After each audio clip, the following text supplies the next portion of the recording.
Hello everyone and welcome to This Nintendo Life. My name is NBZ and we're at 53, the number, the episode, the place, the time to be. We are rolling on through November, Bally. It's happening so quickly. 2015 is almost over and we're getting to kind of Game of the Year stuff soon, which is exciting. Yeah, no, I think I'm gonna go back and play quite a few games that I feel are, contenders. Yeah. Give them a few more hours. See if I can reevaluate my views on some games. Seems almost a decade ago that Captain Toad came out, Oh doesn't boy, it? yeah, it really does feel a really long time ago, doesn't it? Yeah. So there's lots of stuff to look forward to in the coming weeks, but for now we just got a good old regular episode for you.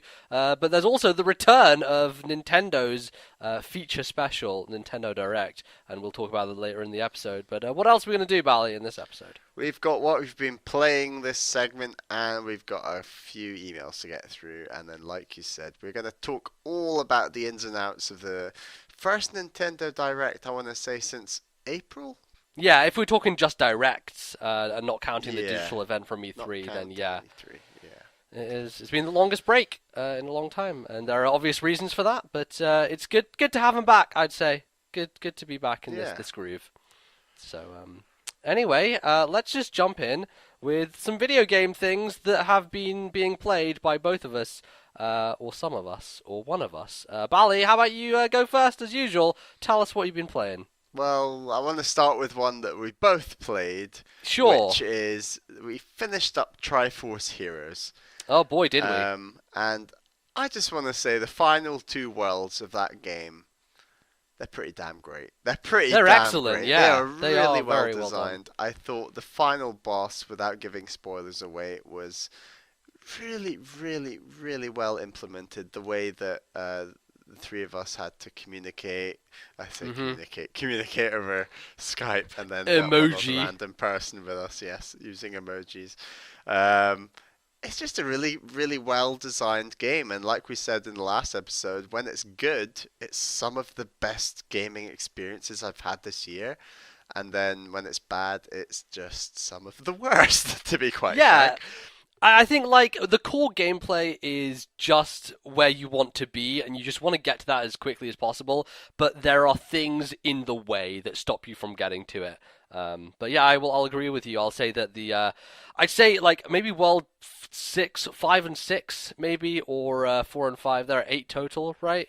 So I think like Yeah. 5 and 6 had some mechanics that were a little bit off-putting to me, and especially like Yeah. communication-wise, they were much tougher and more punishing, and had bosses that were, I felt, a little more unfair given the situation with not really being able to communicate fully with the third player. But the last two worlds were excellent. They really they pitched the difficulty nicely. It wasn't cheap, and it was really really enjoyable.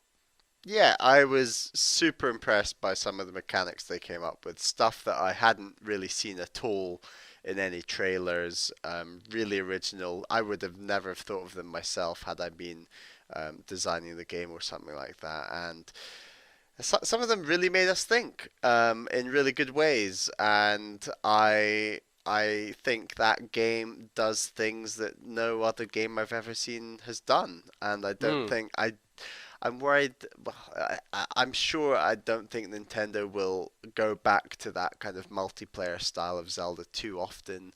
But it was nice while it was there, and it's nice that that game exists and we can go back to it. And obviously, there's more DLC coming, as we'll talk about later in this episode. But Yes. it'll be a nice little chunk, a nice little segment to go back to, because this really is like this game does some really great stuff. So I've also been playing a lot of Rayman Legends. I actually finished the game. And when I say finished, I played every single level, including all the invaded levels they're called. And I only missed out, I think, maybe 5 of the Origins levels, I want to say, because I Is it some kind of ludicrous task to get all of those? Is that why you gave up on it in the end?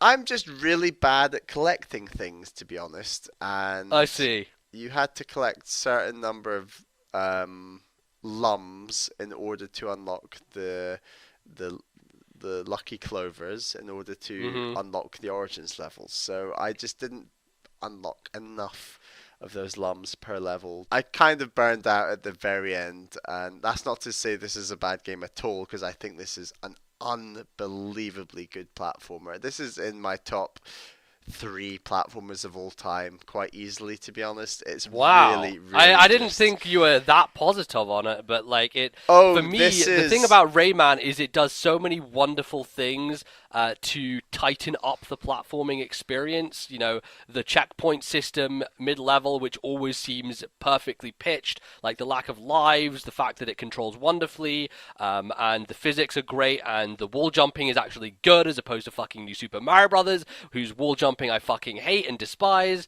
So yeah, there are a lot of things like mechanically that this game just Yeah. nails. And I know that mechanics are your big passion with 2D platformers, and Absolutely. I completely agree. The mechanics of this game are really solid. They're unbelievable. But I think this game is even really good when it comes to art and music. And those are aspects that I love in other 2D platformers. But this game's soundtrack is just so unique and quirky, and it's got a bit of medieval, it's got a bit of sort of Hispanic sounding stuff going on. It's got everything. And on top of that, the art style is just going to these really vibrant, crazy kind of Ubisoft, levels that you would never see in any other games. They're really they've gone all out on the quirkiness, and I just love that. I think it's the thing that is making Cuphead stand out for a lot of people. It's that hand-drawn animated look Yes. that is just like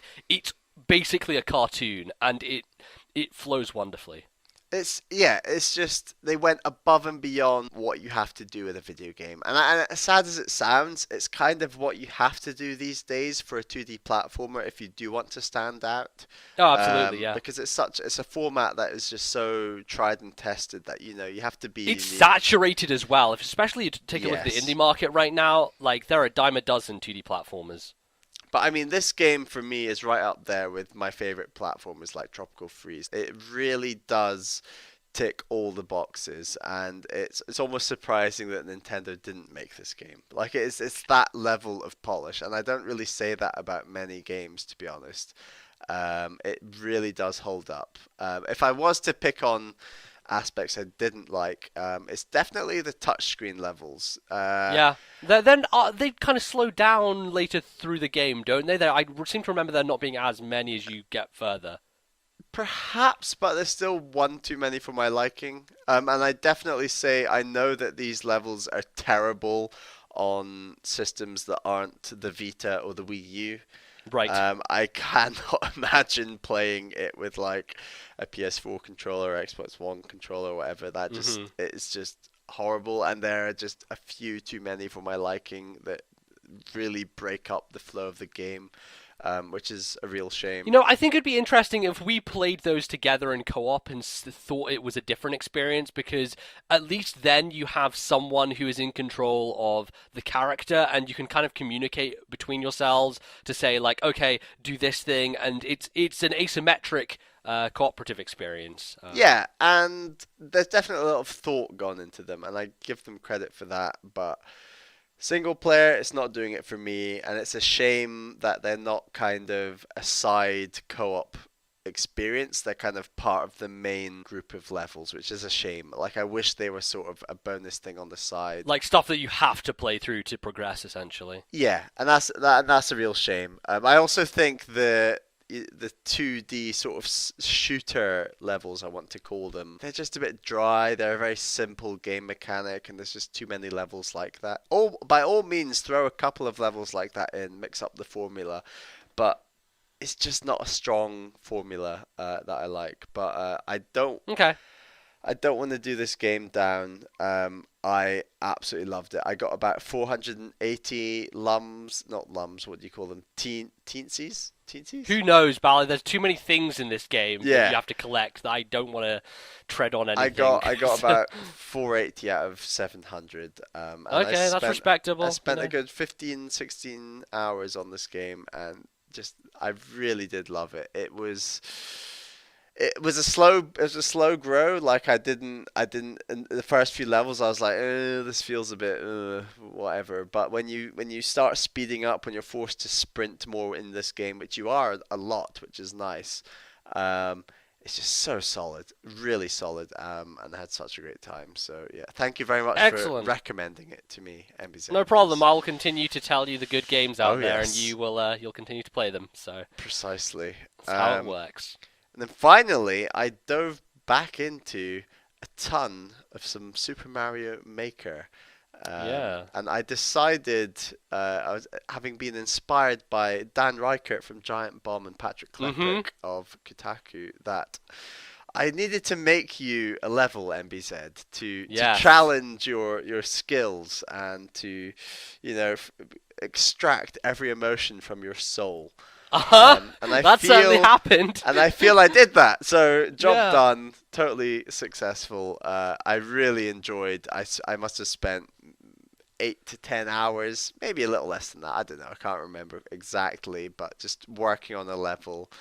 I'd highly recommend people checking out MBZ's YouTube channel. He did a video on him um, facing this level that I created. I sort of I went for a theme where you were riding on shells throughout, which was good fun to make. There are definitely a couple of things that you exploited from my level that I was frustrated that I Yeah. left in there. But I mean, that's half the fun. Half the fun is like working out, oh, how can I exploit this level? How can I what has Bally forgotten that I could work on that could make this easier for me? And Right. even when you did use some exploits, it was a it was a pretty challenging level. So Totally. it Yeah. was Totally really good was. fun watching you take that on.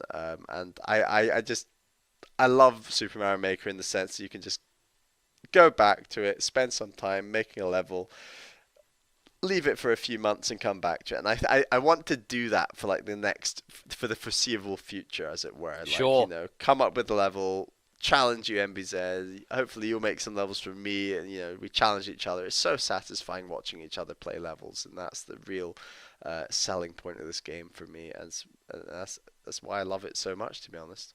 Yeah, the joy of level creation and then seeing your product, as it were, out in the world and seeing other people taking it into their own hands and trying it and seeing if they can figure it out. It's a satisfying loop, and it's one that I didn't expect to kind of grab me.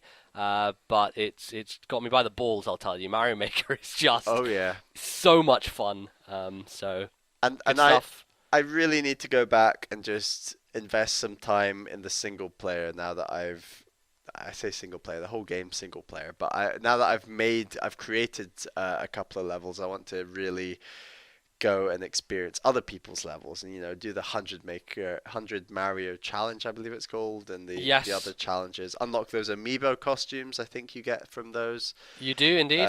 So I need to really just invest a bit of time in that. So I'll probably talk about that for next time or Cool. whatever, but we'll see. Awesome. And that's pretty much it, right? Lots of different Yeah, that's things here and pretty there you've been much it. I'm playing. gonna get on with a bit more Ollie Ollie and a bit of Fire Emblem Awakening. Cool. Good stuff. So I, Bally, have been playing a game that you lent to me, and seeing as you were so kind, or sorry, I was so kind to give you Rayman, you decided it was time for me to get invested in the universe of our good old buddy Star Fox. A Nintendo classic. Classic. Yeah, yeah, a good classic indeed, as they say, Star Fox 64. Um, Bally, I think I fall down on the side of the fence that not many people fall down on. I don't like Star Fox. I really, really tried to like Star Fox, and I just don't think I'm the audience for this game. Not to say it's not good, because I think, like, at the core of Star Fox 64 is an arcadey experience with a lot of depth to it and a lot of kind of levels of difficulty that you can keep challenging yourself on in terms of, not getting hit once by anything in a certain run, or trying to achieve a certain goal and get all the rings. There are kind of like self-imposed challenges that you could put on yourself to play through this game. But for me, I just fucking struggle to get through it. I feel an issue with 3D space shooters. yeah, it's the control of a ship in 3 dimensions is for some reason hard for me to get a grasp on. Like, I can do it, but I'm just not good at it, you know? It's one of the Yeah. things that kind of got me hung up on Rogue Squadron when we used to play that on GameCube. I Is love like, that game. you would, I know, but you have like kind of this talent. Your brain kind of works in the way that it accommodates being able to play these games, Mm. and you could always get through that Death Star level and beat it, and I died all the time. I just didn't know how to play it and like what I was doing Yeah. wrong, and I'm not accommodated to it, right? And so Star Fox kind of gave me trouble early on, and I was doing the lowest path possible because I kept losing and not doing great, so it knocked me down to the easier levels, and I kind of made it to the end almost, like made it to this desert level where you're a tank. And this boss was just kicking my ass, and I was like, God, this is really frustrating. And number one, it's frustrating because the checkpoints they have are only midway through the level, so you get halfway through, and then you have to, if you die on the boss, you have to play from half of the level again. Like, there's no pre-boss checkpoint, which in a modern game, obviously that would make sense, right? And this is a remake. This is the 3D version of Star Fox 64 I'm playing, I should mention, on 3DS, and they didn't fucking change that. Like, why have they not gone back and thought about these things and thought, hey, that's a smart thing to do, why not let's change this? I swear there are some bosses in that game, including the final boss, where it is a checkpoint just before the boss. Right, well, the final boss is just a level unto itself, though, as far as I could tell. It Sort pretty of. much is. Sort Yeah. of, yes, okay. So that frustrated me to no end, and I was basically I had run out of patience with it, and I was like, okay, I'm just gonna quit for tonight. So I press the start button and I click exit, and then it pops up with a thing saying enter your name. I'm like, okay, that's weird. So I enter my name. I click okay, and then it kicks me back out to the main menu, and there's no option to continue my game. It just says new game, and I'm like, what the living fuck are you doing? What? So, fun fact, that is an aspect that has been added to the game because on the original, as far as I'm aware, you had to play it in one sitting or you were screwed. So the very Wow. fact that you actually have the ability to, pause and put your game to sleep or whatever, or it's come out in some other way. I mean, if don't you know. are between levels, you're fine. Yeah, But as soon as you exactly. start a level, you're locked into that level. Yeah. If you die, then I assume that you lose, right? And you have to start all over again. And if you click exit, it doesn't put you back to the planetary systems menu. It just says, hey, here's a middle finger, go fucking start again. So I just kind of hit a breaking point. Like, I wasn't enjoying this game to begin with, because first, I'm bad at it, and second, like, it's fine, it's arcadey, it's not really doing anything interesting for me. And so I just I threw it to the side. I was like, no, I'm not doing this. Like, and I said to you on Skype, I was like, Bally, I don't know if I'm even going to play this game. I don't know if I'm even going to finish it, because it doesn't seem it's worth my time. And when you say finish it, you mean go through to the final boss. I on mean, just one go of through it the once. I mean, just Exactly, like do yeah. an hour and a half or however long it Yeah. takes to do a single run through the game. Like Yeah. I had long ago dispelled any sense that I was going to play every level because being very talentless, clearly, at this style of game, I was never going to reach the upper echelon and play on the hardest difficulty. Yeah. So I had kind of, brushed that aside from the off. I just wanted to get to the end, right? And so what I did is, a couple of weeks later, I went back to it, and I picked it up again. I was like, all right, let's give this another shot. And I figured out, like, a way of moving around that made it a little bit easier for me to control.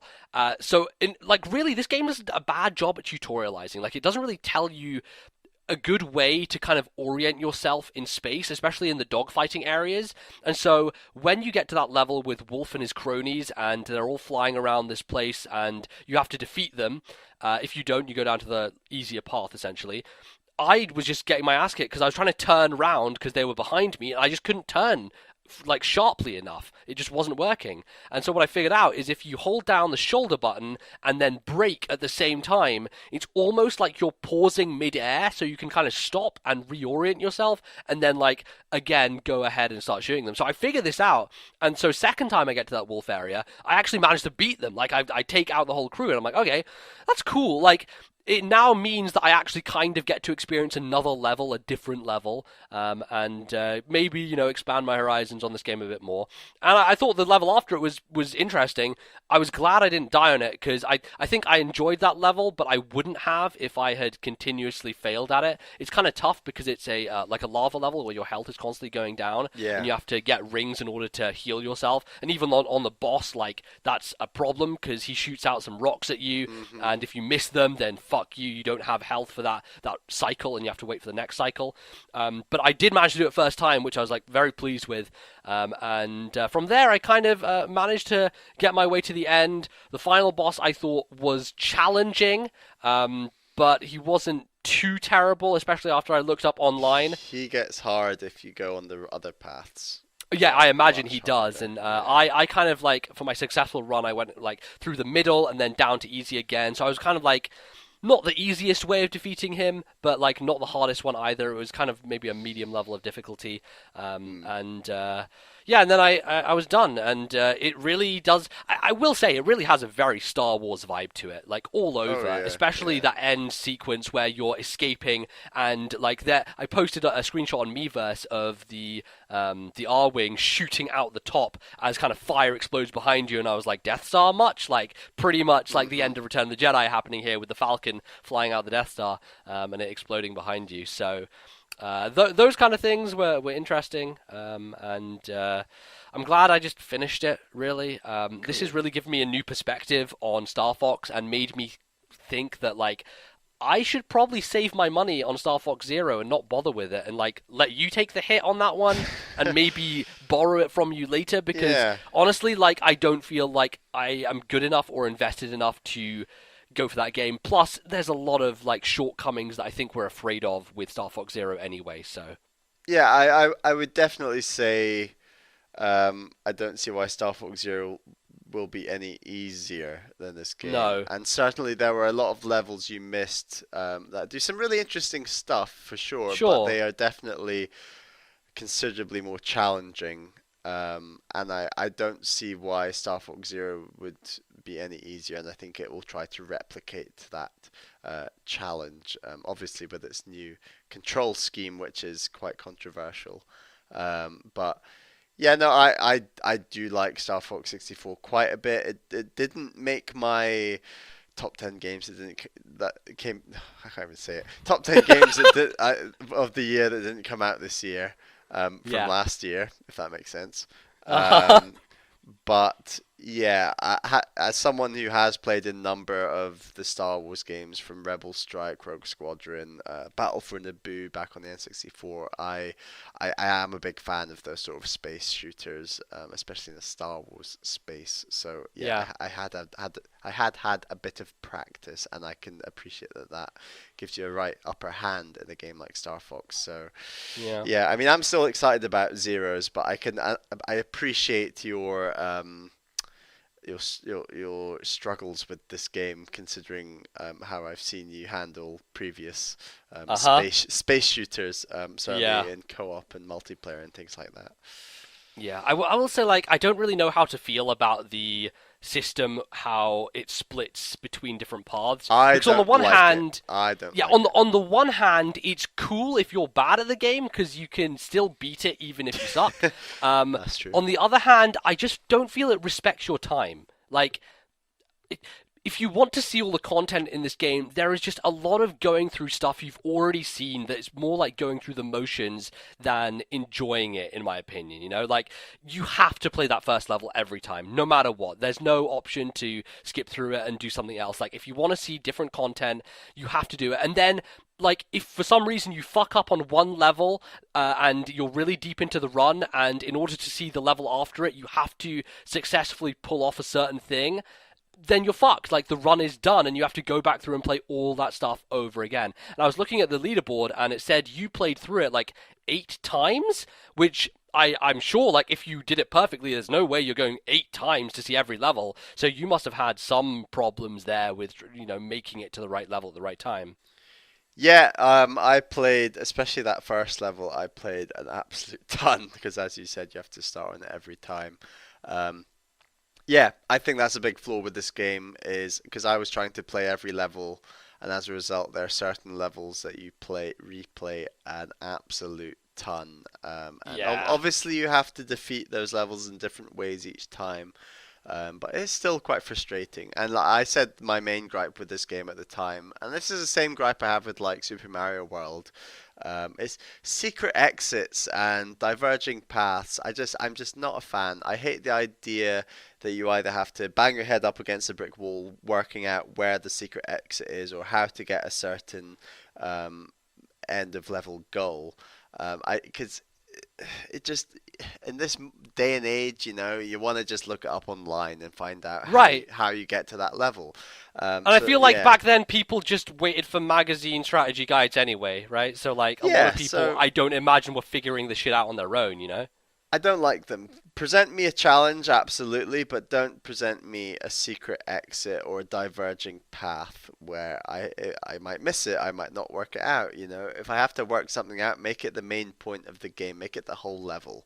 And I am worried that Star Fox Zero is going to replicate the alternate exits because Yeah. they're a bit frustrating. I've also They also criticized seem to Tropical be Freeze with it. focusing on the vehicles in Star Fox Zero, the different ones, and I will say, like, the levels I played as the tank, not a fan in 64. I did not like those at all. Like, that was kind of my breaking point with that one boss was a tank level. There's also a submarine you missed out on though, MBZ. Oh, That really? Yeah, there's Okay. a Well, I'm kind of submarine. glad that I didn't play that because I'm sure that would have gone horribly.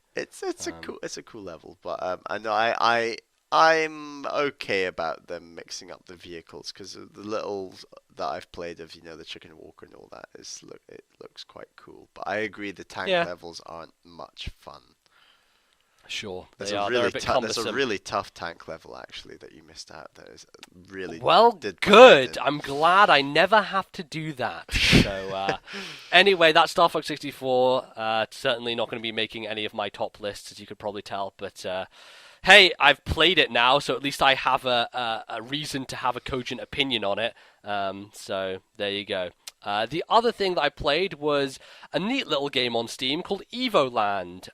This is basically a 2-hour RPG, but calling an RPG is kind of weird as well because it's almost a joke. It's almost like a riff, as it were, on RPGs and like on RPG conventions.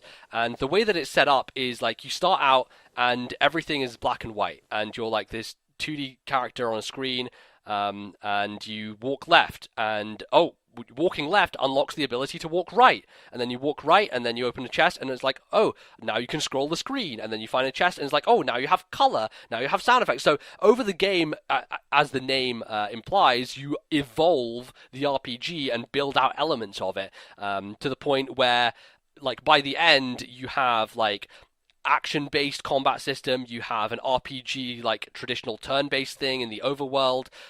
You have multiple characters. Like everything is fully fleshed out, and it's really cool because it like gives you that experience of an RPG, but in a very very condensed form.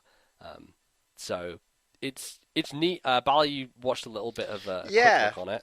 from what I saw, I was like, this is a really cool idea. And I think the idea that it's, a 2 hour game or so, that's the perfect sort of length of time to implement an idea like that, a mechanic like that. And Like it doesn't outstay its welcome, basically. Like it does yeah. all it needs to, and then is like, okay, we're done. Just leave And, it there. and I wish more games took a step back and, looked at the history of games like this game Yeah, does and just sort of said, how can we approach a game in a way that incorporates all the games before it?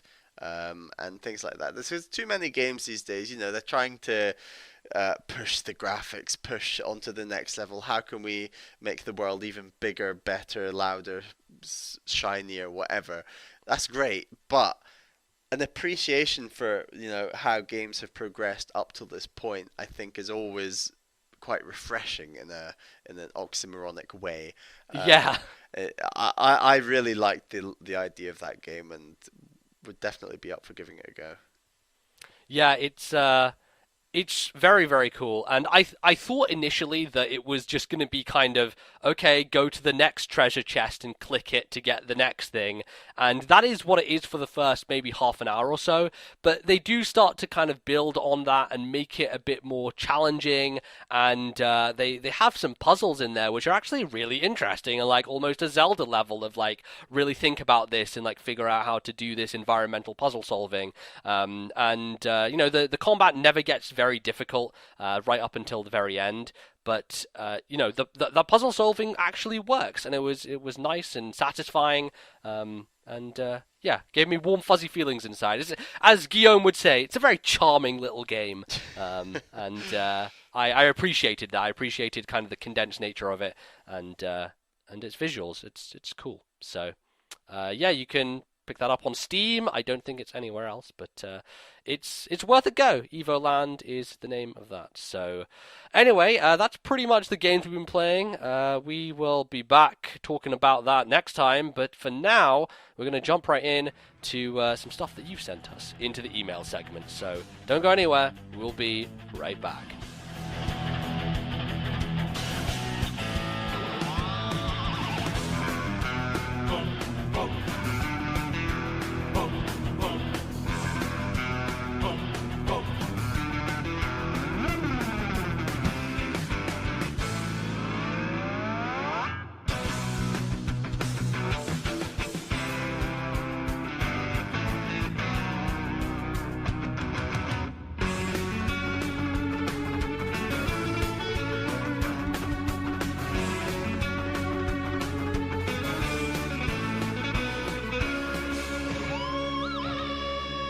Welcome back to the show, everyone. It is time for some emails, but a very important announcement. We're getting low on emails again. So please do send all your emails to ThisNintendoLife@gmail.com. That's ThisNintendoLife@gmail.com. Our first email this time is from Jai. Hello, MBZ and Bally. This is Jai from Las Vegas, Nevada. My question for you is, would you play an RPG like the Dragon Quest or Final Fantasy series on mobile? I know your disdain for mobile games has been brought up before, but how about if it was an RPG? They aren't really demanding on controls and can be a pretty good hop in and hop out kind of game. I've been playing Dragon Quest 3 recently and actually find the mobile port pretty impressive, although the UI could use a bit of improvement. You get the full game in the palm of your hand and can play it on the go with ease. MBZ had mentioned he loved Dragon Quest 9 on DS. I also wanted to ask if he'd be interested in playing 4 to 6. What's interesting is 4 to 6 is the Zenith trilogy and have been remade on DS and mobile. Now my question is, do you think your experience would differ if you played it on mobile compared to DS? Would you give it a shot? Thanks for taking the time to answer my question. Cheers. Well, Jai, interesting question that you pose. It's a good point that, yeah, the kind of JRPG mold of kind of turn-based fights and world exploration seems that it lends itself more to a mobile platform than a more actiony or platforming-based game. That still doesn't necessarily mean that they're good places to play those.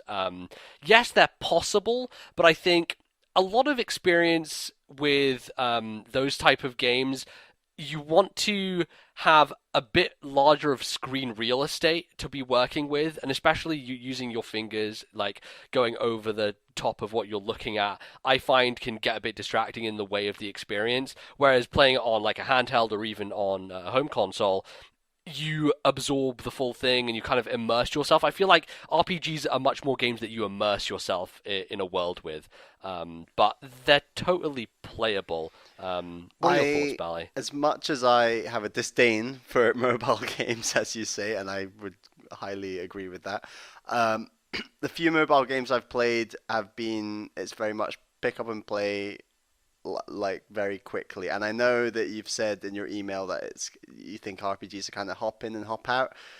I kind of don't feel that way about RPGs. I personally like to sit down for a long time with something like a Fire Emblem or a Xenoblade and invest a good few hours into those games because those games take so long to complete.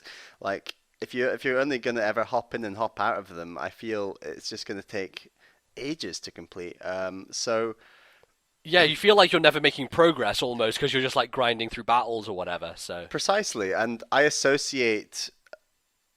would never associate gaming on a phone long term. Like it's very much like Monument Valley, for example. It's pick up, do a few levels. Oh, that's the end of my bus journey or whatever. Put my phone away and get on with my day. I don't really associate that style of gaming with RPGs. And the bottom line is, I would way rather sit down with a gamepad or my 3DS or something. And I'm still a big fan of buttons, but like I just there's a number of reasons I just can't see myself playing RPGs in a mobile environment. But I mean, having said that, the number of people I know who aren't into video games at all, but used to play, Pokemon Gen 1, Red, Blue, Yellow, growing up, and now on their phones they've downloaded some sort of emulator and they will be playing Pokemon Gen 1 with like what do you call them? Digital virtual buttons. virtual buttons, precisely. Touchscreen virtual buttons is, I know a handful of people who have done that and have definitely invested a lot of time into a mobile game RPG in that sense. So I think it can work for people, but I'm definitely not personally a fan of it. No, yeah, I agree. I think that if you're going to make an RPG for mobile, you should make it for the ground up for that system.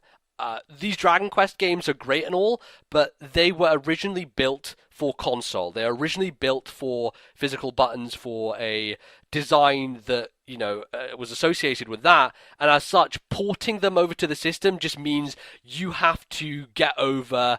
You have to basically recreate the UI to fit to that platform. Whereas if you built it from the ground up as a RPG that took advantage of all the things that a phone does well, then it would be much more successful. And I think there are some like that, though not that many. A lot of them are kind of they have like match 3 elements, or they have like different things you throw in there to make it fit more to the system. Like there are these big games in Japan like Monster Strike and all these other things that a lot of people put loads of time into and invest in. I know Drew Scanlon from Giant Bomb has played quite a few of these style games, and they're not traditional RPGs in the same sense of exploring a world and stuff, but they have battle mechanics and they have all that kind of thing. And I'm personally not really interested in that sort of stuff. So if I'm going to play an RPG, I'm going to play it on a console, and if I'm not going to play a mobile one, then yeah, I guess it's just never going to happen for me. But he does also ask about being interested in playing other Dragon Quest games, and we're going to talk about later on the podcast. Nintendo announced that Dragon Quest 7 and 8 are coming to 3DS, which I'm really excited about because I've been wanting to play those for a while. But 4 and 6 are also on the original DS, and I've actually been eyeing those for a while and thinking, maybe I'll play one of those. I think I have access to Dragon Quest 6 on DS, so that might be one I jump into next year and see how that does with me. But yeah, I'm certainly willing to give them a shot, and I want to expand my Dragon Quest horizons. So that will happen, I'm sure, in the near future. And Bali, when he beats all the games that he has lined up, will probably eventually play a Final Fantasy or a Dragon Quest game. Need to expand my RPG horizons. Yes, indeed. Slightly shorter email segment this week, as we want to cover so much with the direct. So just one more email from Tho. Hi Bally and MBZ, I recently finished Dark Souls, which is widely known as quite a difficult game. I still had a lot of fun with it though, and it's easily a strong contender for my favourite game that I played this year that didn't actually come out this year list. Anyway, my question is, what do you guys think of difficulty in games, and what are your experiences with difficulty in games? Thanks for the awesome podcast, and keep up the good work.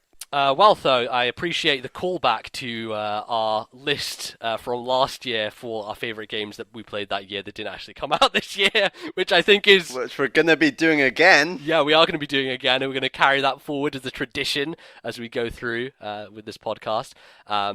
But yeah, a lot of people come to games like Dark Souls maybe apprehensive about them, and then really end up enjoying them because the satisfaction of beating something that is that difficult is immense, and I think that is a big deal for a lot of people.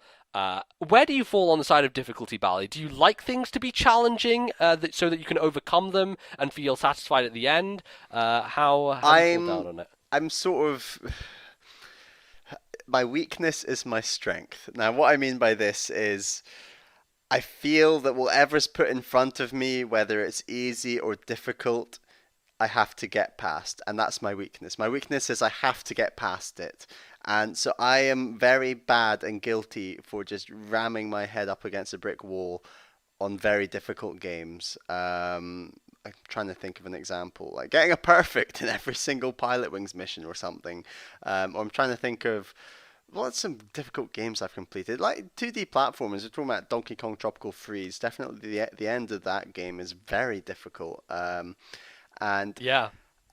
I don't feel any less or more satisfied completing a game that's necessarily that much more challenging. I definitely agree that if a game is overly Interesting. easy and I complete it, I don't feel a great deal of satisfaction. But then again, the satisfaction can be built up through other game elements like story or something like that. So a game that's quite weak on story, like Tropical Freeze, for example, I feel that if it was a bit too easy, it might not be that satisfying. But the fact that it's mechanically a difficult game and that's almost the crux, the sort of fulcrum of the whole point of that game is the difficulty in getting past some really tough 2D levels.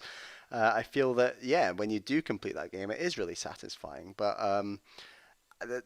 like I was saying, there's definitely games I've played that have better story. Like I don't think the Zelda games in general are that difficult. I think Link Between Worlds, for No, they're example, is a not. very easy Zelda, but it's incredibly satisfying because there's some really awesome puzzles. I think that game's got quite a strong story, even if it's quite a short and very few cutscenes to make up that story. I think that games can excel in more than just difficulty. So the satisfaction you get out of them isn't just difficulty, it's definitely to do with story and other elements. So, yes, I do get satisfaction, but I'm also very guilty of ramming my head up against a brick wall, regardless of regardless of the difficulty. Yeah, I think it's interesting to make note that Nintendo games generally don't give you a difficulty option in the sense that a lot of other games have like easy, normal, hard, that kind of like designation before you even start, being like, okay, how do you want to play this? What kind of challenge level do you want to be given?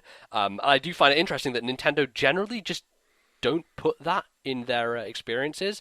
And if they do, it's more of a determined by how good you are. Like, for example, in Star Fox, where if you're good, then you will inevitably go down the more difficult path because you're able to get through it. And if you're bad, then it will just force you down an easier one. It's I don't know if you have any experience like going into a game and choosing from normal, difficult, or easy rather. I'm certainly working my way through Fire Emblem, and I picked the easier option. That's right. Yeah, that is one. Um, Yep, and it's true. that's an interesting game, and I was going to come up with another example in a second, but Fire Emblem is an interesting game where the mechanics are very satisfying and it can get incredibly difficult. But on top of that, I think it has got a relatively strong story.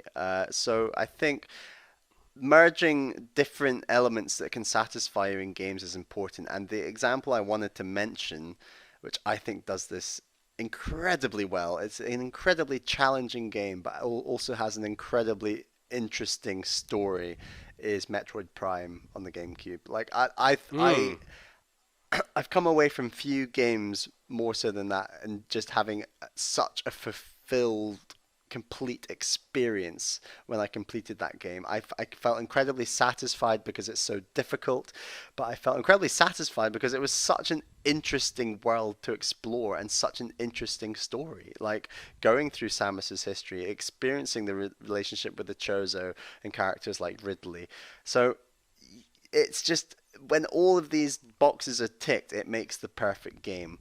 And difficulty, like you say, though, is definitely an important part of ticking all those boxes and making, in theory, the perfect game. Yeah, I think generally games should try and pitch their difficulty to what they're trying to go for. And I have had experiences where, you know, I really dislike a game because it ends up being too difficult for its own good.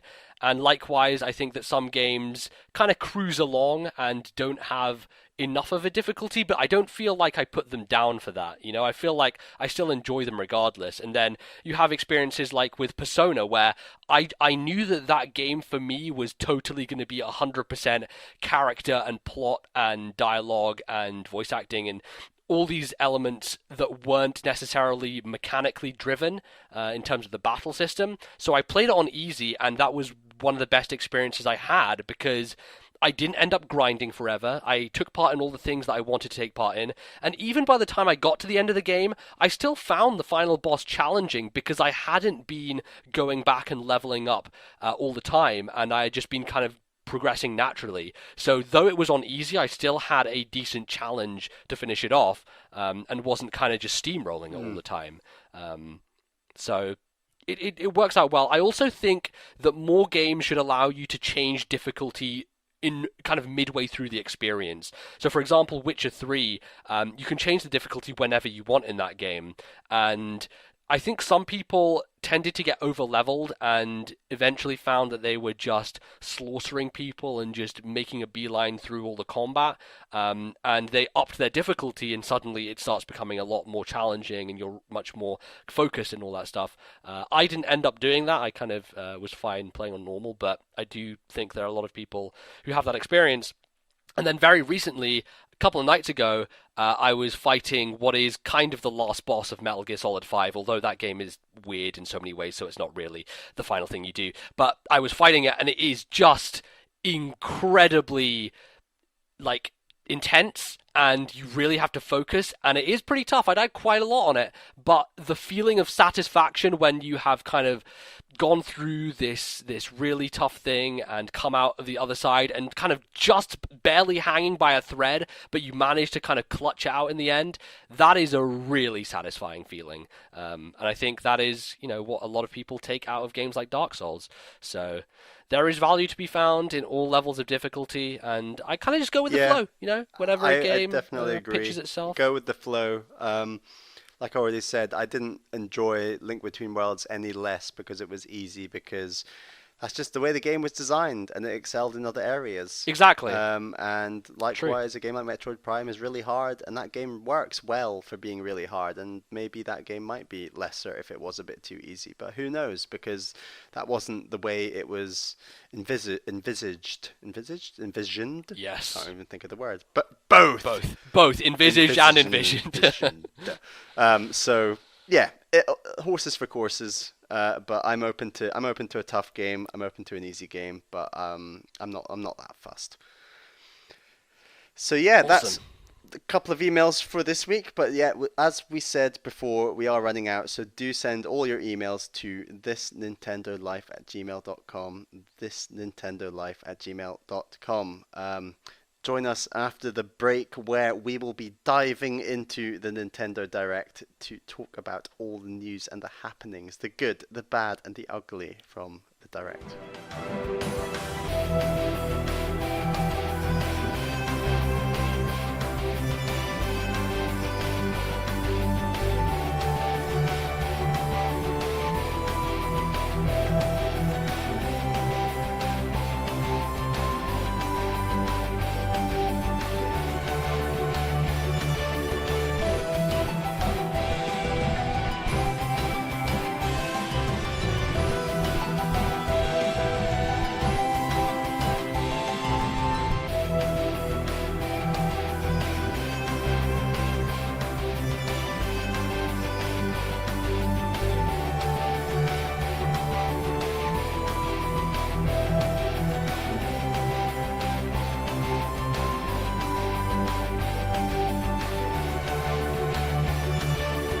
Alright everyone, welcome back to the final part of the show.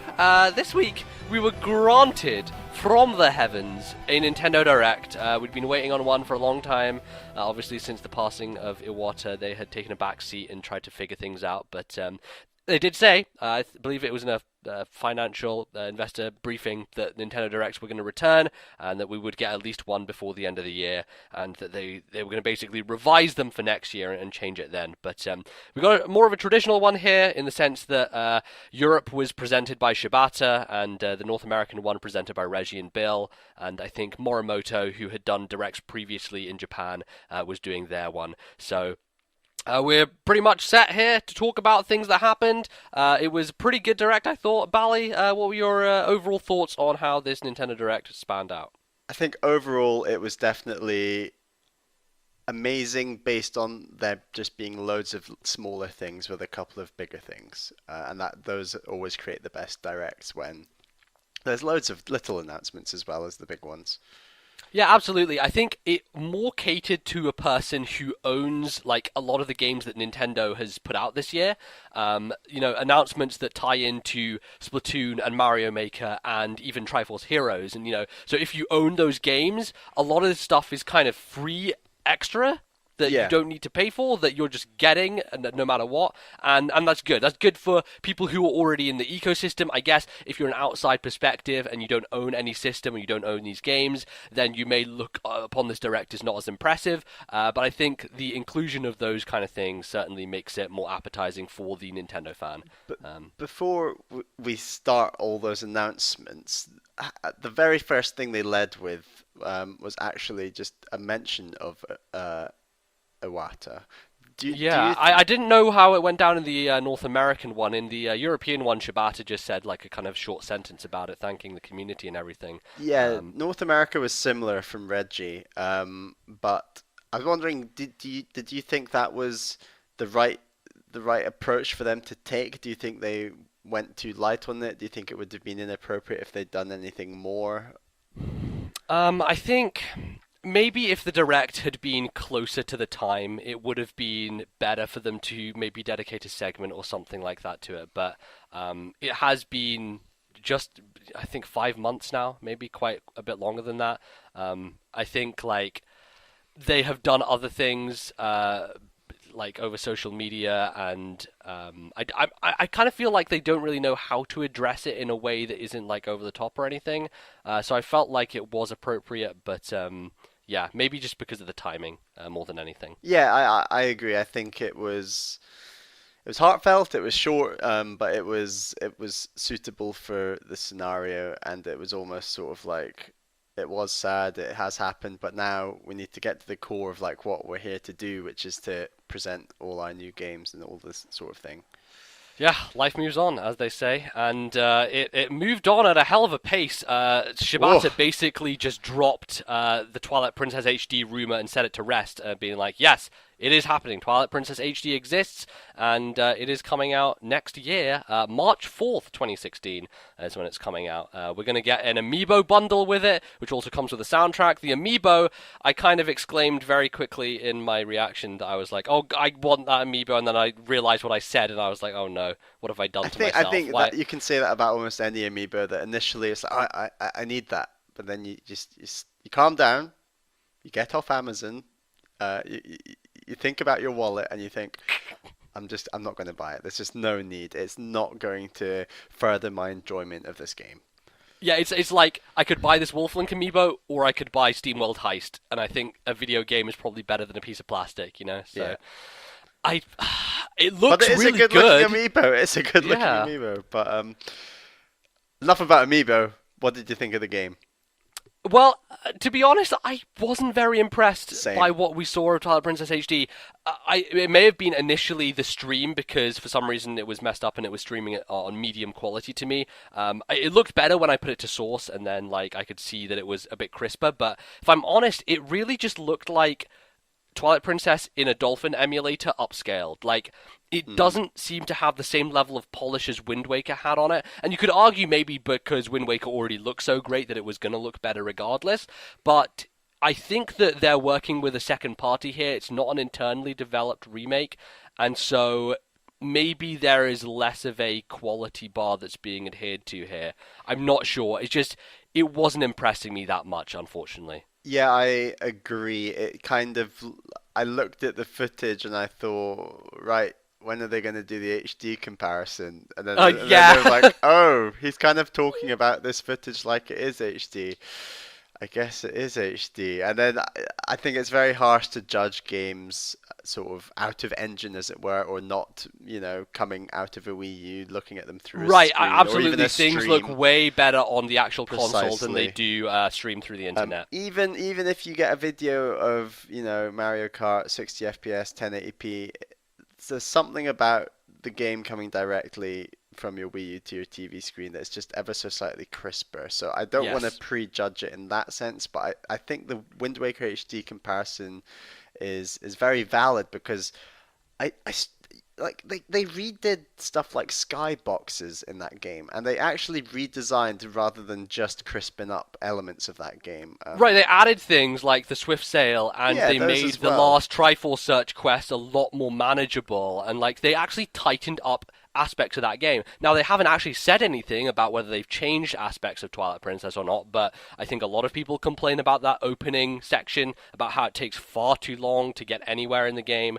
and a lot of people obviously have complaints about the wolf sections, but I wonder what kind of level of a remake this is, because at the moment what it's saying to me is this is like your standard kind of what Sony do, which is like just make it look nicer and don't really change anything about it and just basically port it Yeah, essentially. and I think between now and March, there's potentially space for another direct where they include a lot more info about additional things they might do to the game, like changing those wolf elements in some way or something like that. I'm sure there will be a Swift Sail equivalent or something. I hope so. I certainly hope so because as much as I love Twilight Princess, I can appreciate its flaws, and it would be cool to get a more streamlined experience of that game. Because as we've mentioned before, it has like some of the best content in terms of dungeons in that entire series. So, yeah, But it's I'm interested, and will probably end up buying it because oh I yeah, like Twilight I'm gonna get Princess a it. lot. I'm gonna get it. But I mean, as excited. When's the last time you played Twilight Princess at launch? I guess. See, I took a very, very long time to complete that game. I did the first few dungeons, waited a very long time, then came back to it. So yeah, that was the last time I played it. I've always been meaning to like go back and play Zeldas like this, and game re-releases like this HD remake just helped me um, do that because I'm sure I will pick it up and yeah, play Yeah. it again. It's a Well, great game. they also mentioned a thing about the amiibo that it would work with another game, and that game is the new Legend of Zelda game on Wii U that everyone is hotly anticipating. And obviously, after Twilight Princess ended, it was kind of a nice transition because you saw Link riding across the cliffs of part of Hyrule Field in Twilight Princess, and it just segued like smoothly into the new Zelda and him riding across this grassy field, which just looks so gorgeous. Hmm. About 10 seconds of footage, Bally. That's all we have.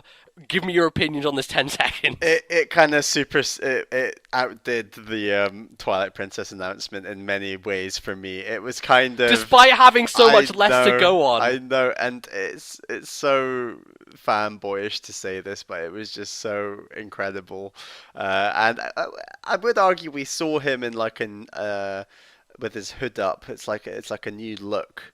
I I don't think he think. has had his hood up Oh, before, has he? and in some parts of the footage, yeah. But I think that art style is growing on me more and more. How it's like this it's almost like a very clean, cell shaded, but less cell shaded than Wind Waker. It's very hard to describe, but I mean, everyone's It's seen the such a footage. beautiful, like the way that they've animated like each individual blade of grass and the way that it moves while the horse goes through the field is just Mm. astounding. Like it's the visual fidelity here is great, and I think it's more to do with the art than anything else. Like it'll probably look nice from the technical side, but I think the art is what is going to be holding it up over And it time. was quite reassuring that there was a big 2016 sort of numbers appeared on top of the trailer.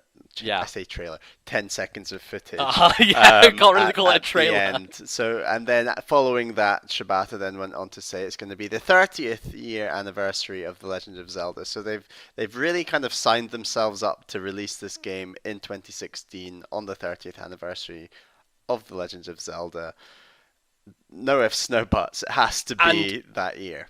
And it is definitely coming out on Wii U, as they continue to say. It is a Wii U game. Yes. So it may still be out on NX, who knows? But it is definitely, there is going to be a Wii U version of this game at the very least. So Yeah. I guess that puts to rest some concerns that maybe some people And had. then even more Zelda announcements. Yeah, they did. They continued on with the Zelda train as we segue to Spirit Tracks and Phantom Hourglass, both available on the Virtual Console. Buy one, get one half price as well, which is neat because those games kind of go together in a neat little package. Um, yeah. Yeah, I really these are great Zelda games. I've barely played a Zelda game I don't like. These aren't perhaps my favorite Zelda games, but they're super original. They definitely fit together. They're nothing like the other Zeldas, I would argue. I definitely prefer Spirit Tracks. I think there are quite a few mechanical issues with the Temple of the Ocean King in Phantom Hourglass. Yes, yeah. But that I would still recommend playing Phantom Hourglass. It is a fantastic game. Some really innovative weapons and the way you use those weapons, obviously with the touchscreen and everything. So if you haven't played either of those games, I would strongly recommend it. And we were just saying, MBZ, that playing these games on the gamepad with the system that Nintendo have gone for with the DS games on the Wii U, like it could work really well, really nicely. Yeah, because you just have basically the map screen on the top. So on the TV, you could have that and then just focus your attention on the gamepad for the touch-based stuff, which, that's how they designed it. And it seems like, because a lot of DS games rely on having those two screens being looked at the same time. And I think Phantom Hourglass and Spirit Tracks are two which don't necessarily need you to do that. So Yeah. it works well. And we're also getting an update for the most recent Zelda game, Triforce Heroes, which we talked about last week, and is adding a bunch of new levels called the Den of Trials, which to me kind of sounded like the Cave of Ordeals from other Zelda games, in that Hmm. you're going down, killing enemies, and apparently you have to defeat every enemy in a level to move on. There are some checkpoints, but bunch of new content, bunch of new levels, which is good fun because we kind of went through all of those levels and enjoyed our time. We're not really going back for more of it, but yeah, extra stuff is always great and it's free. So Yeah, I think this would be like a really cool thing to do when it comes out, or maybe a bit after it comes out, where we could go back, get a third player, obviously, and just go for it and like just experience a bit more new free content, which is always nice. and that's coming for the end of the year. That's December 3rd, which is the day before Xenoblade. So I'm not sure we'll get to it straight away, but maybe Yeah. eventually. They also are adding a couple new outfits. There's going to be a Linebeck outfit, nice tie-in to Phantom Hourglass there. With Linebeck, and his ability is going to be able to see what items are inside the chests at the end of the levels. And if you play Triforce Heroes, you know that it's kind of crucial if you want to get all these outfits to get the different materials. And because it's a blind box at the end most of the time, you're kind of relying on luck. If you have this outfit, you can prejudge what's in the chest and just go for it. That is granted that you get there before the other players, but It you know. also means if you're not wearing the Linebeck outfit and you get to the end of the level, and someone else on your in your Triforce is wearing the Linebeck outfit, then they're just going to sprint ahead, get the best item, and no matter how hard you try, you're going to end up with the worst item. So Yeah, yeah. you're kind of it's almost it's completely game changing in terms of grinding for those items. Yeah, it certainly will help people doing that. They also announced a Fierce Deity outfit, which looks so cool because the Fierce Deity Link is like one of the most awesome incarnations of him. Generally, I feel, and Mm. that allows you to shoot like four different laser beams in different directions. Looks pretty great. So, for people who are still chugging away on Triforce Heroes, some good stuff coming in the future. But enough of that. We're going to move straight on into some RPG goodness, or should I say, not so goodness, in my opinion, which is Mario and Luigi Paper Jam Brothers. Now, they spent a long time talking about this game on the European Direct. They had a bunch of like footage with Shibata explaining stuff over the top of it, and then they had like a minute and a half I trailer after hate the that. fact. I hate It's like, that when why? Why give us a trailer when you've just shown us a bunch of this stuff anyway? It's really stupid. it really irritates me that the footage he's talking over to demonstrate aspects of the game is from the trailer itself. So you're Yeah. seeing it twice, and it just oh, it is just feels like such a waste of time. Yeah, Plus, it it's was a not. waste of time. I think it aggravates us even more when it's a game we're not that excited about, like this Yeah, and one. it feels like North America do a much better job padding out the dead air where you have the skit stuff with Reggie and Bill, and it's this funny comedic thing that the European Direct kind of lacks, unfortunately. I think they've had it before in the past, like when Shibata has dressed up as Professor Layton, and there's some really fun stuff that he does dressed up as Phoenix Wright as well. Mm. And but unfortunately, that stuff is not as pronounced as it is in the North American one. So. Um, they announced a bunch of amiibo stuff that works with Mario and Luigi Paper Jam Brothers. It's coming out December 4th, same day as Xenoblade. I'm not going to be getting this. I'm going to see what the reviews say. Maybe I'll pick it up cheap at some point in the future, but I have been burned so hard by the last Paper Mario game and the last Mario and Luigi game. Neither of them hit the spot for me, so...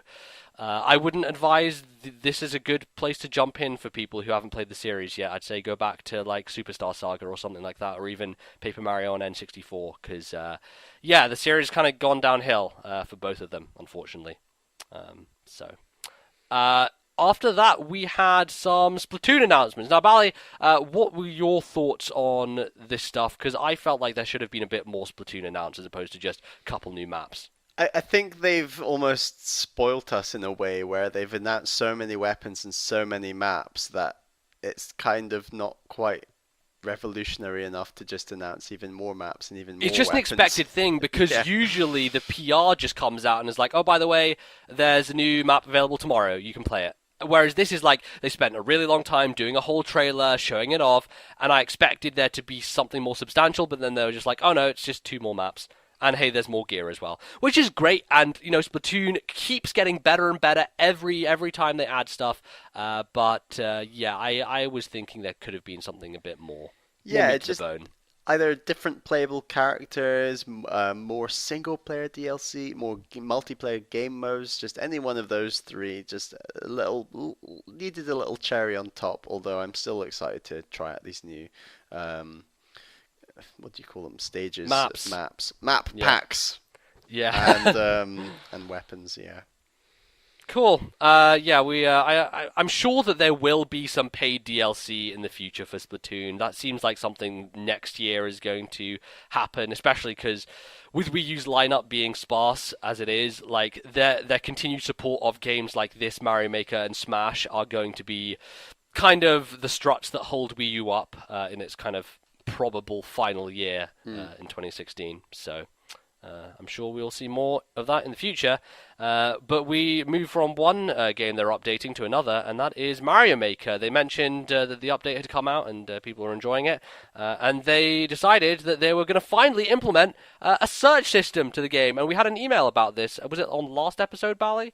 About the Mario Maker search options, which was interesting that we got some kind of insight as to how that works. And maybe it has something to do with the game itself and the way it's built, because this browser is not built into the game. It's only available on PCs and phones and stuff in an internet browser. What are Hmm. your thoughts on their implementation here, Bally?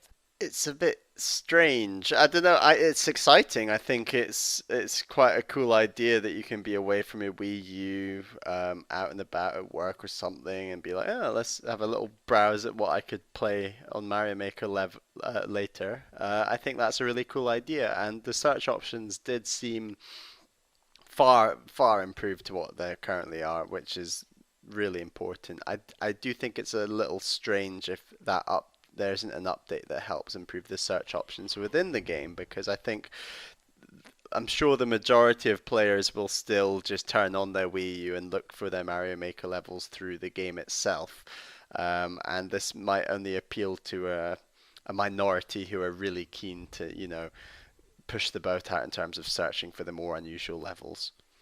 It really just it adds a layer of abstraction that makes it not as impressive in the sense that when you're looking up a level, it will most likely just give you a code, and then you still have to go to your gamepad and you still have to type in a code to get to the level. Whereas if it was built into the system, you could just search and then just play the level.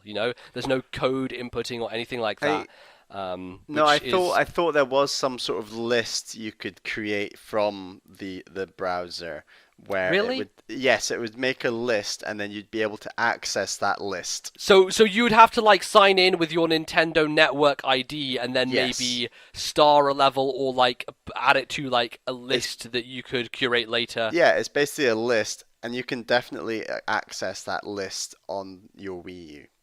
Okay, well, if it does work like that, then that's certainly better than I expected. And it would be nice because then you can filter out, like, I don't want to see any water levels. I want to focus on, the Super Mario World art style. I want to see, like, a fire level and go with these items and that kind of thing. So Yeah. narrowing down that stuff and being specific about it is great. And, yeah. Uh, I'm sure that game has a long tail ahead of it, so we will continue playing it and following it closely. Next up, just a bit more Xenoblade. The European Direct had a really hilarious trailer. I enjoyed it quite a bit. I'm not the North American one. I think showed off a bit more of like the voice acting and was a bit more grand in scale and epic. Interesting that there's kind of this distinction between the two because like as we have known for a while, there are a lot of differences between the North American and European directs, but the fact that they showed completely different trailers for this game is kind of interesting. Um, Yeah, it's just the Xenoblade hype has been going on for a very long time now, it's and almost kind of. Can we just get it? I don't yeah, want to see any more. I've seen it for fucking like 3 years now, yeah, and I'm ready. Like I am so ready for this. yeah. Please just be done. It's exciting, and they obviously had to mention it, I guess, just to remind people. Yeah, remember to buy this thing that's coming out. Remember, because there's not much coming out on Wii U, so make sure you buy this hmm one thing that is coming out. So, yeah, no, I'm hyped, and it was a okay trailer. It was good fun. Yeah. They're also doing special editions for that. I think there's a Wii U bundle for Xenoblade you can get. And I don't know what's in the limited edition. I feel like probably just an art book or some nonsense. Actually, I think there's a steel book that comes A with it hard at some drive for point. your Wii U. Yeah, you'd need that because of all the data packages you need to download to make that game load properly. So I'm sure that is a thing that people will be going out and buying. I'm actually kind of preparing to buy one myself in preparation for Xenoblade, so we'll see how that goes. Moving on from that into the less interesting territory, we got three quick hits here. We got Animal Crossing Amiibo Party, Mario Tennis, Ultra Smash, and New Style Boutique, kind of just showcased in their own kind of mini trailers. I feel like these are three of the games that we have the least interest of any Wii U game or By a 3DS long game. way, yeah. I'm glad they didn't spend too much time on them because really they don't deserve it. Like it's how crazy is it that this holiday is being bolstered by a fucking Animal Crossing Amiibo Party game and a Mario Tennis that is like the least innovative thing I've seen in a while. Yeah, and I mean, I think the crowd who watch Nintendo Directs aren't interested in those games, and I think Nintendo know that, and they know that those three games will appeal to people who won't be watching the Direct, so there's no need to mention them too much in the Direct, even if some of them, especially Amiibo Party, I reckon sell quite well. Yeah, I hope it doesn't. I saw a tweet earlier, I think it was yesterday, from Neil Ronahan from Nintendo World Report, kind of talking about they were live streaming some stuff, and he said that they'd moved on from Amiibo Party because it was such a sad state of affairs that they just couldn't handle it anymore. So I Uh, don't have amount of faith in that at all. Yeah, so then we got into some real cool indie stuff from my yes. main man Ed, or as we're going to call him, Pokemon Ed from now on. Pocket. He gave us some new trailers for three indie games. One of them is Typo Man, which is coming out on November 19th, which I think this goes out the week of that coming out, so that'll be out the Thursday. Bally, you played the demo of this during the Nindies thing during E3, and you thought it was Yeah, quite cool. it is cool.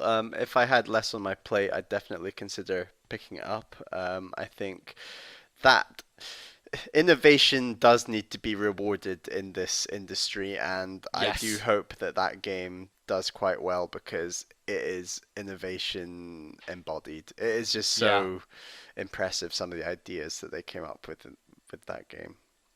Cool. So yeah, maybe in the future we'll play that. But also in December we got two big hitters. One that I think you're in for, and one that I'm totally in Yes, for. we're gonna split Um, them. Yeah, I guess so. So Fast Racing Neo, Shinnen's basically answer to the fact that there's no F-Zero on any Nintendo console and hasn't been for a while. This game looks fucking rad. Like, it looks like it runs incredibly well. It has 4-player split screen. It has online. It seems like a fully functional, featured future racing game. And it is coming out, yeah, sometime in December. And I know, Bally, that you're very interested in it. Yeah, I think I'm decided. I think I'm going to pick up this and Xenoblade X before the end of the year. They're going to be my little Christmas presents to myself. Yes, yeah, indeed. So yeah, I look forward to hearing your impression of that one. Whereas I will be playing SteamWorld Heist, which is the kind of 2D strategy game from Image and Form, the guys who made SteamWorld Dig, a game that we've both played and both really enjoyed. And I'm really happy that they've done something else and they've gone into a different genre and breaking new boundaries. So interested in that one, and that comes out sometime in December as well. So it's gonna be a good month there. You know, we've got Xenoblade, and then we've got these two really hot indie titles. So exciting stuff coming down the line. Next up, they showed off Nintendo Badge Arcade, which I downloaded. This is the thing that's been out in Japan for a while. It's essentially a way for you to curate your home screen by getting some badges and putting them on, and getting different themes to make your home screen look cool. Bala, you haven't downloaded this yet, have you? No, I've not. I'm a little concerned that you do have to pay money to get more attempts at this Yeah, game. you do. So I think if you're really bad at it, you could be paying money to not get any badges at all. Right, I think that's kind of the thing that people are criticizing is it's not paying money to get the badges, it's paying money to get an attempt to get the badges, Yeah. which is like I mean they kind of explain it in the sense of like this is like an arcade, like an old kind of crane game where there's no guarantee in a crane game, you're kind of throwing money away. And just like a crane game, it's a massive rip-off. Yeah, I don't think it's too bad. They're charging 90 pence in the UK for 5 tries, and the first one that I did is free, so you get 5 tries straight away. And I managed to get like 7 badges from it because I got all of them. It works in the sense that like if you hit one and it kind of gets momentum, it knocks others into the pit, and so you can end up getting multiple at the same time, which is neat. It's not like only getting one per try is a thing. So. And now that you've used your free tries, is there any way for you to get more tries without paying money? Yes, there is, and they basically will tell you on your home screen, like notifications that pop up on the 3DS. They'll say, "Oh, by the way, you have some free tries in the Badge Arcade." So I've heard from people in Japan. Oh, so they just pop up randomly. Yeah, I've heard from people in Japan. I think 84 was saying that they knew someone who had spent a total of like $3 equivalent US and have over 300 badges because the majority of the time they're just using the free plays. So it looks like you can amass quite a collection without spending any money, which is fine. Yeah, I'm never going to spend money. So I saw someone on Twitter saying that they'd won a badge of a classic Game Boy. yeah. And they put that badge on a folder, and then they put all their Game Boy games in that folder. Yeah, see, stuff like that seems really cool. And that made me like just feel all warm inside and kind of Yeah. wanted to try it. So yeah. Yeah, absolutely. After that, we got back to Pokemon Ed as he talked about Pokemon Picross and Pokemon Red, Blue, Yellow Virtual Console. Let's talk about Picross first. It's coming out early December. It's free to play, and it's Picross with Pokemon. By the way, if you don't understand why I'm saying Pokemon, it's because the guy who presented this section, Ed Valiente, I think he's from Europe. Not from. Well, yes, he's from Europe. He's From British, the UK, but he's yeah. from one of Nintendo's places there. And he said Pokemon every time he wanted to talk about a Pokemon game. I can already see there being some sort of meme of him online saying, or Yeah. like a vine of him just saying Pokemon. Yeah, there's already a vine of that thing in the North American Direct with Reggie going, Bill, Bill, Bill, Bill. Yeah. It's really good. Good memes coming out in Nintendo Directs. But yes, that Picross thing is something people will like. I don't care about Picross. Whatever. The big news here is the Red, Blue, and Oh. Yellow, the original games, finally being released on Virtual Console. Something I wasn't sure was ever going to happen. Just because of the nature of how those games worked with the wireless, or not the wireless, the link cable. The link cable trading and battling was such an integral part of them back in the day that I thought, well, they're going to have to figure out a way to re-engineer these so that you can just use the wireless functionality on 3DS to do all that stuff, and they look like they figured it out because you are going to be able to kind of play with other people, though they haven't talked about anything regarding online and whether that will work. I highly doubt it, Bally.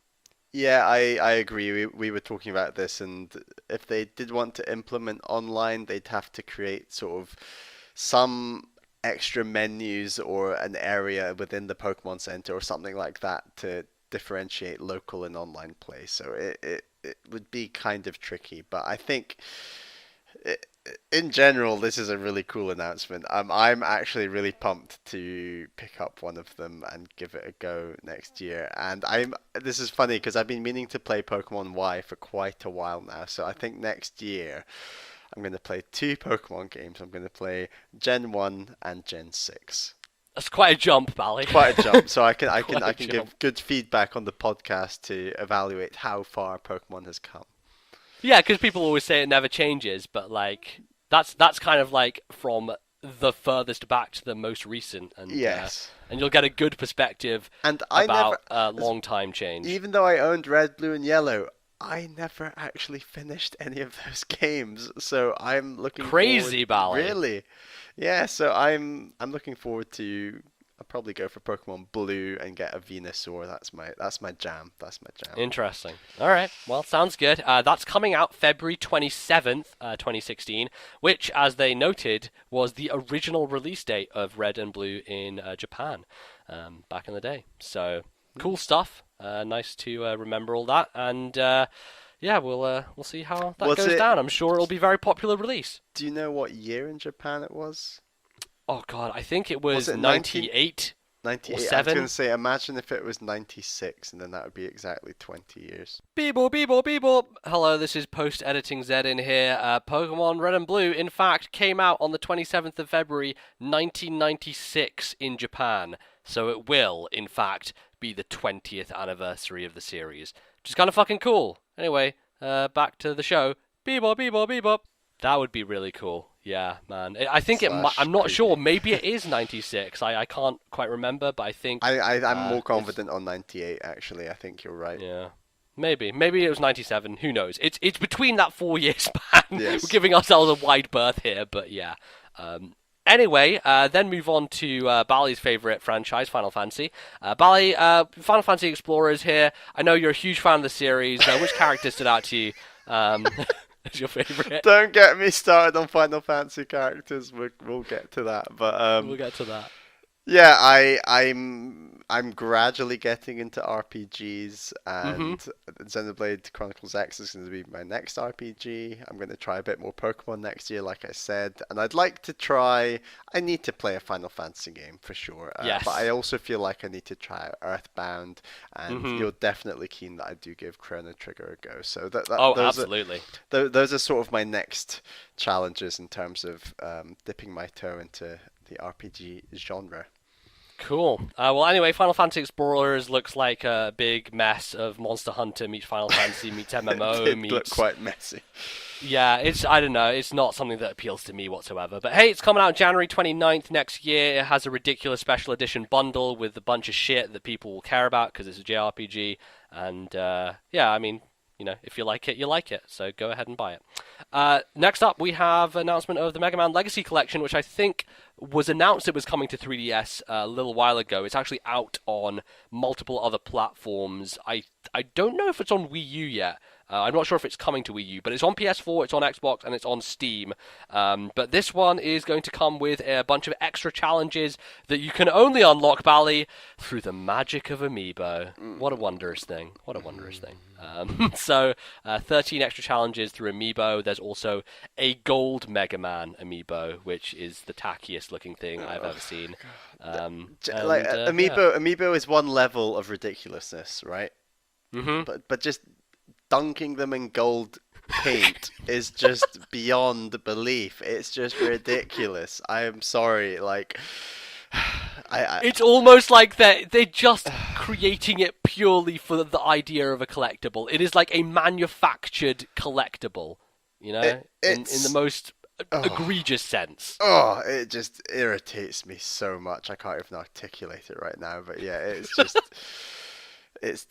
it's just dastardly for people who have an issue with collecting things, and they just get all the mold. They get the exact mold for their Mega Man amiibo. They cast the mold and then they dunk it in some gold paint and they sell you at. Oh, it's just horrible. I really dislike it, but that's the world we live in.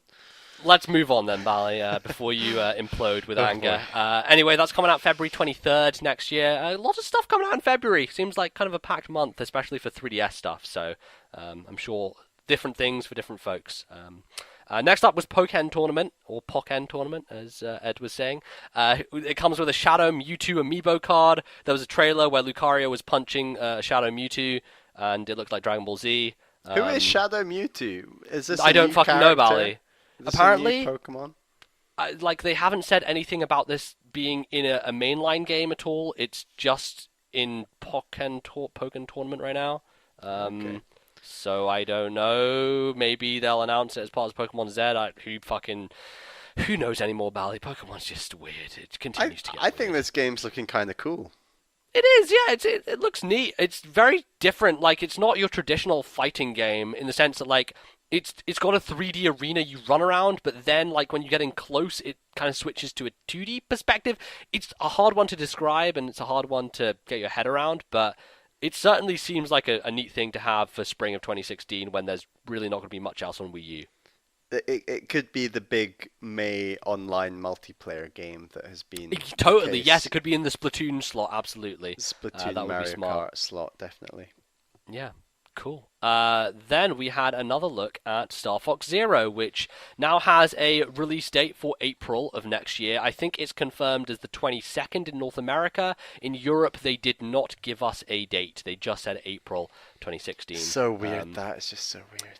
It is, but it could mean that we're getting it earlier. We don't know like what that means, honestly. So we'll see. But hey, got a new look at the vehicles. I didn't get to see this that much because my stream actually cut out during this section. Bally, what did you think of the new footage of Star Fox Zero? There didn't feel like there was much new. The way that Shibata was describing it all, it was like we had never seen it before. It was like, look at these vehicles, look at these things. It's like, well, yes, you showed us all this at E3. Like, show us some new stuff or nothing at all. Like, they do repeat themselves quite a lot sometimes in these directs, and it's quite frustrating, but I guess that's life.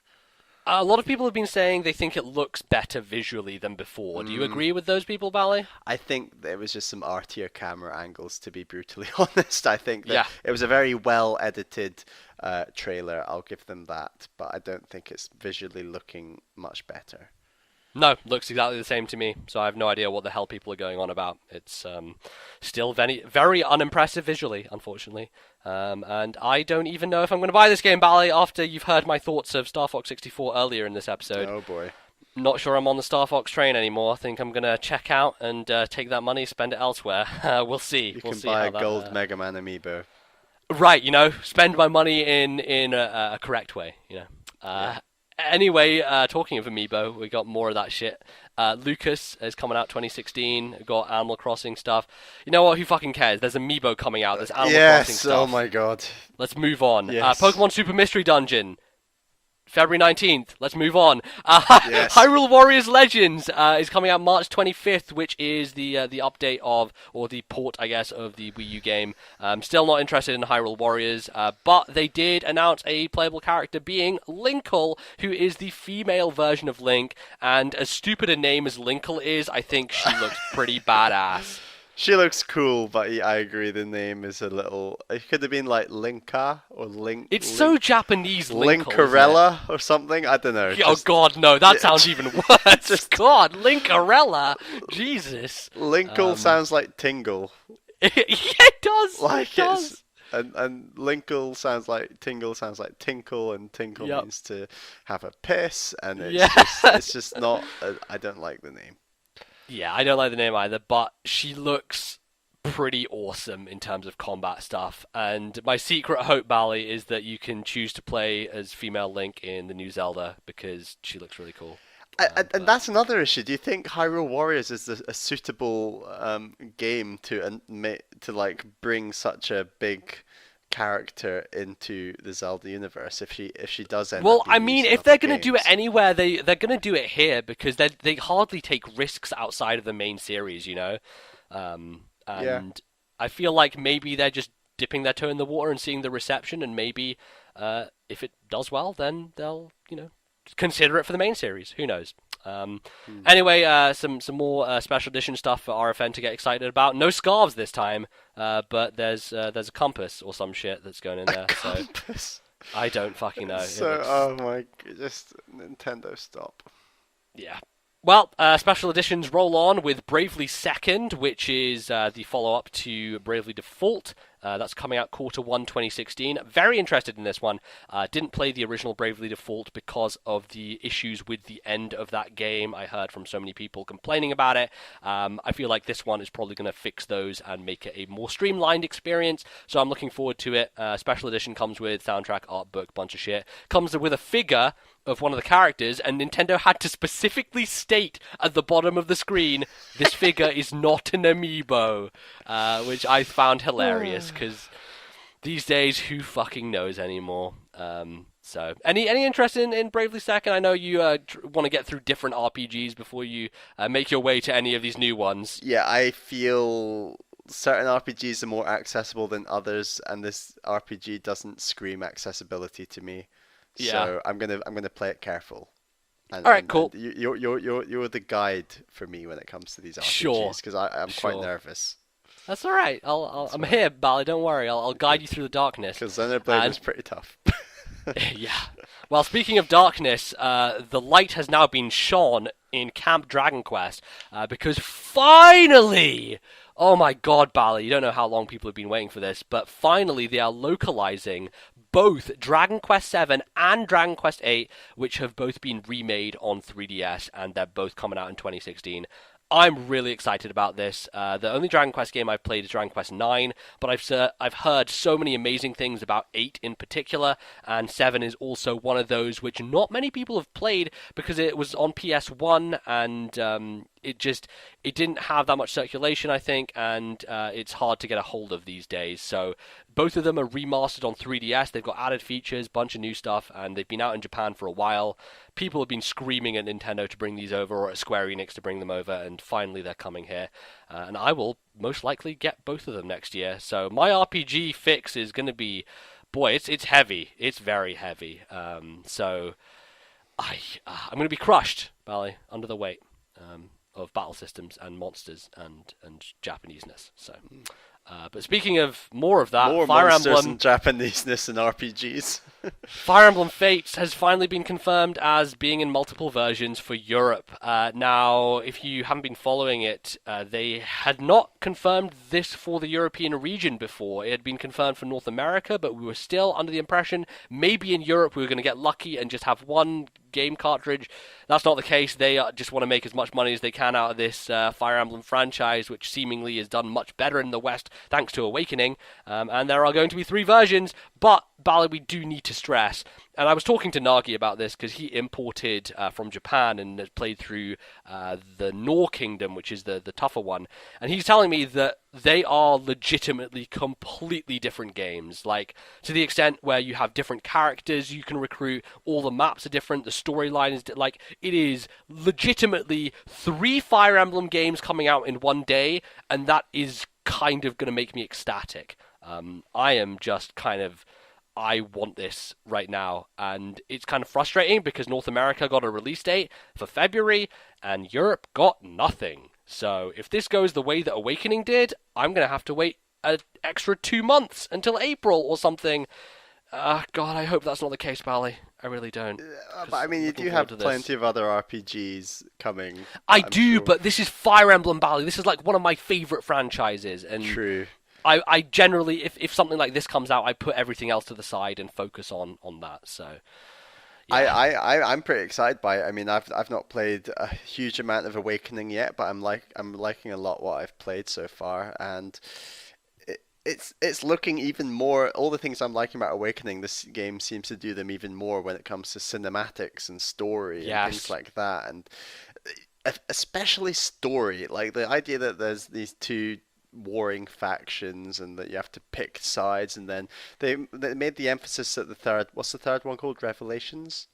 I think just Revelation, no plural. Revelation. That it's an alternative angle of the stories that have already taken place. It's like Yeah. showing you different arguments and things. So I'm excited to see how that story unfolds and I think I will eventually play all three of them. Probably not in a weekend like you will, but No. I'll take my time and savor them because yeah, I'm liking it a lot. All right, cool. There's a special edition for that, which comes with all three games and an art book.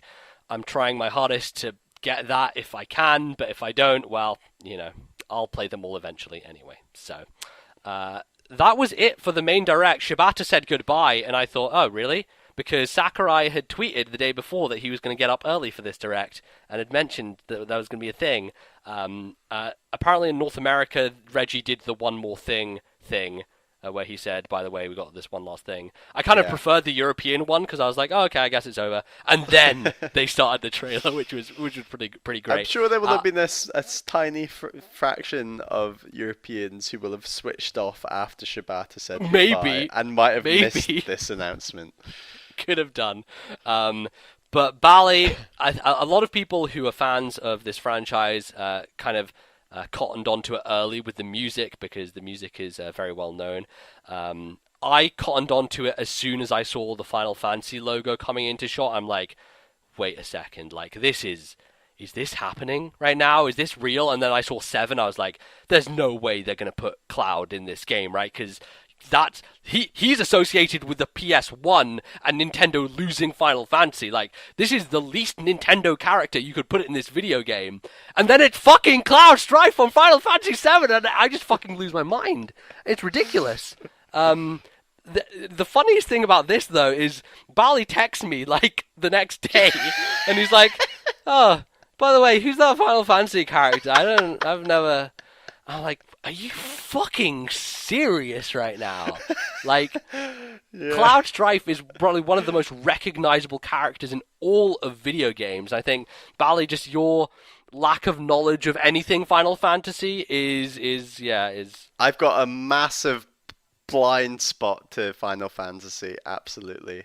I know absolutely zero about Final Fantasy. You see, like, I've known about Cloud since, like, I watched Flash cartoons on Newgrounds back in the day, and they did, like, riffs on Final Fantasy with Cloud as the main character. I named one of my Nintendogs after Cloud. Like, I've never played Final Fantasy VII, but, like, that character and that game I have known things about for a very long time, and, it is just insane. So he's in Smash Bally. Does that excite you? Did you think he was a cool-looking character? What are your thoughts on him just as a Smash character? Yeah, he's looking really cool, and I think even though I don't know much about Final Fantasy, I am still more excited about the idea that it is collaborating with Nintendo and he's going to be in Smash Brothers. Like the more big names, big franchises that you can get under that Smash umbrella, the better. And he seems like a really weighty character in that sense. A bit like Ryu, like that's just such a big video game character. I mean, Cloud, from everything you're saying, is obviously a much bigger games character, perhaps, than someone like Ryu. Maybe it Maybe that's depends on who you debatable. are, depends on who you're talking to. Yeah, but I mean, I was totally ready for like a Shovel Knight or something, so I'm still holding hope for that character.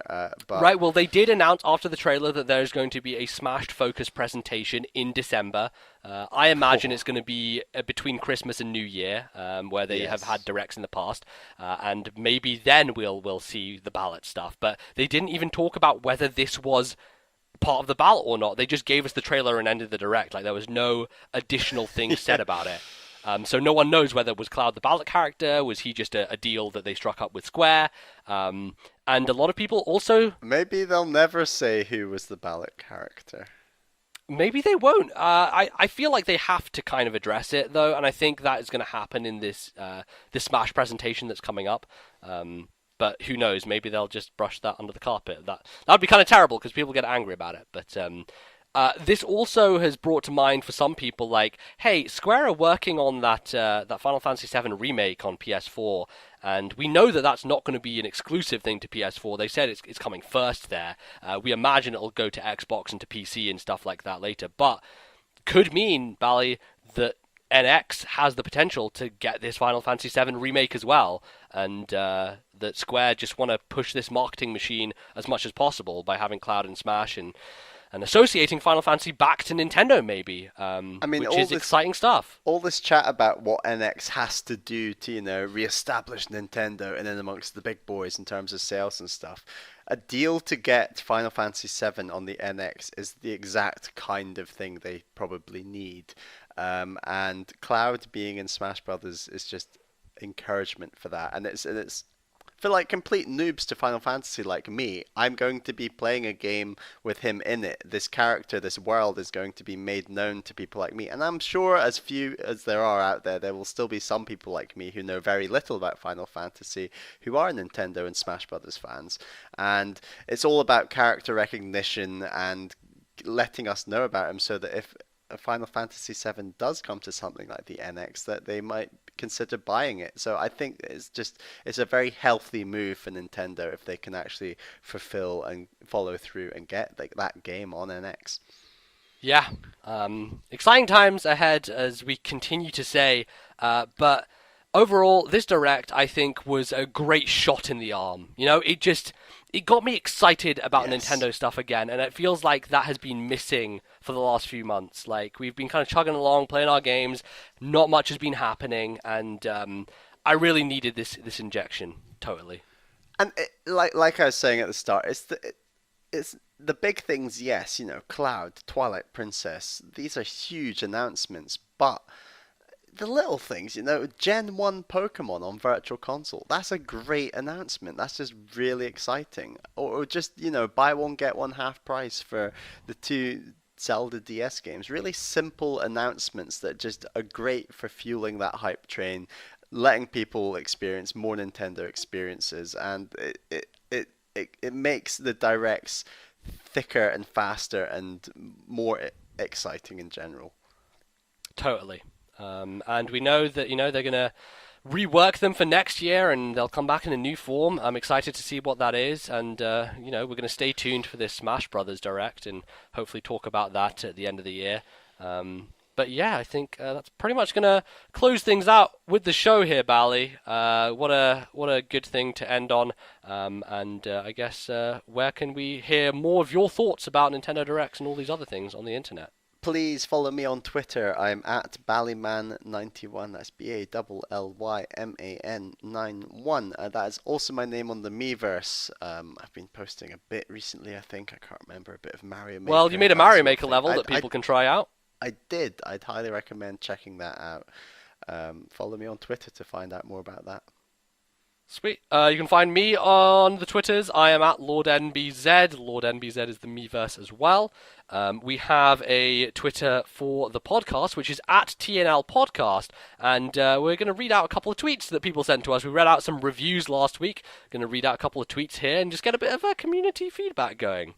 Yeah, Diego Perez said, "Hey guys, just wanted to drop a thank you for the great podcast you've been making. It's the highlight of my 9 to 5 job. Cheers." And also, Jacob Schaefer said, "I found someone else at college who follows TNL podcast. This is a good thing." So yeah, thank you very much for those tweets.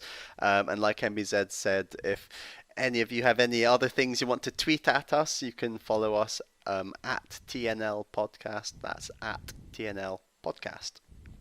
Yes, you can also go ahead and review us on iTunes if you want to. We'll get back to reading some of those later. And you can also subscribe and find us on the service. You can find us on Stitcher. We're on YouTube. We are in different places on the internet. Download us into your ears. Listen to us. Subscribe. All that great stuff. feel like that's it, Bally. Do we have anything else we want I to was going plug? to say, and remember, we're running quite low on your emails, so do Yes, I'm send sure you have a lot of thoughts after the Nintendo Direct, so send us those emails. And where can they be sent to, Bally? send them to thisnintendolife@gmail.com. All right, that is going to be us. We'll be back at you in a couple of weeks' time. But until then, thanks everyone for listening, and we'll see you soon. Goodbye.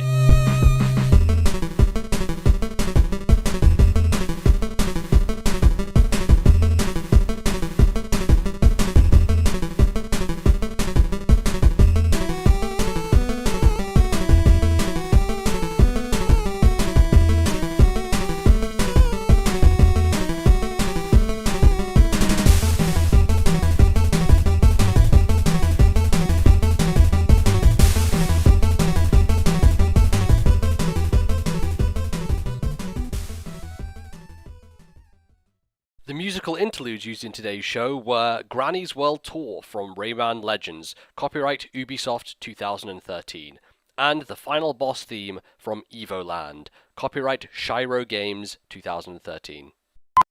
20 smakadudes. You know what my memory remembers to do? Forget? No, I don't know. What does it remember to do? fire fireballs.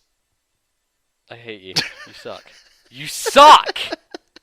You're a big asshole. Fucking...